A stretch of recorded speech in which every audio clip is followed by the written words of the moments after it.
My next guest was used also in worshiping the devil, participated in human sacrifice rituals and cannibalism. She says her family has been involved in rituals for generations. She is currently in extensive therapy, suffers from multiple personality disorder, meaning she's blocked out many of the terrifying and painful memories of her childhood. Meet Rachel, who is also in disguise to protect her identity. You come from generations of ritualistic abuse? Yes, my family has an extensive family tree, and they keep track of who's been involved and who hasn't been involved. And it's gone back to, like, 1700.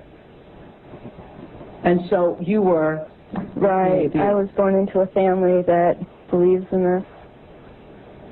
And does everyone else think it's a nice Jewish family? From the outside, you appear to be a nice Jewish girl? Definitely. And you all are worshiping the devil inside the home? Right. There's other Jewish families across the country. It's not just my own family. Really? And so who knows about it? Lots of people now. I talked to a police detective in the Chicago area, and several of my friends know, and I've spoke publicly before. And so when you were brought up in this kind of evilness, did you just think it was normal? I've blocked out a lot of the memories I had because of my multiple personality disorder. But yes, I mean, it's like if you grow up with something, you think it's normal. Mm-hmm. I always thought So what kinds of things? You don't have to give us the gory details, but what kinds of things went on in the family? Well, there would be rituals in which babies would be sacrificed, and you would have to, you know... Whose babies? There were people who bred babies in their family. No one would know about it. A lot of people were overweight, so you couldn't tell if they were pregnant or not, or they would supposedly go away for a while and then come back. The other thing I want to point out, not all Jewish people sacrifice babies. I mean, no. It's not a very difficult thing. I just want to point that out. This is the first time I heard of any Jewish people sacrificing babies. But anyway, so you witnessed the sacrifice? Right. When I was very young, I was forced to participate in that, in which I had to sacrifice an infant. And the purpose of sacrifice is to what? Is to bring you what? What are you sacrificing for? For power. Uh-huh. Power.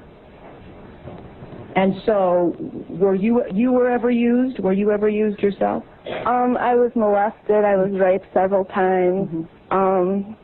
And what's your mother doing? She's... In all of this? What's her role in all of this?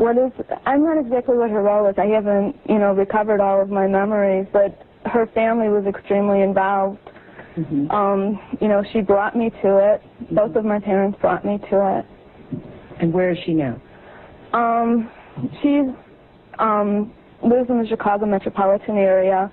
She's on the Human Relations Commission of the town that she lives in, and she's an upstanding citizen. Nobody would suspect her. Were you raised with a sense of right and wrong, Rachel? Yeah. I mean, it's like I had both. I mean, to the outside world, everything we did was proper and right, and then there were the nights that things changed, that things just got turned around. What was wrong was right, and what was right was wrong. That's what helps to create somebody to develop MPD. Mm-hmm. Multiple personality. Right, right. Now, in your family, did you all call it worshiping the devil? No, I don't know. It was just evil, these things you did. Right. Well, I said it was evil, and they said it was good. There's a book that I had just come across called Lilith's Cave, which is a book of Jewish mysticism and supernatural, and there's a lot in that book that relates to what I, endured when I was a child.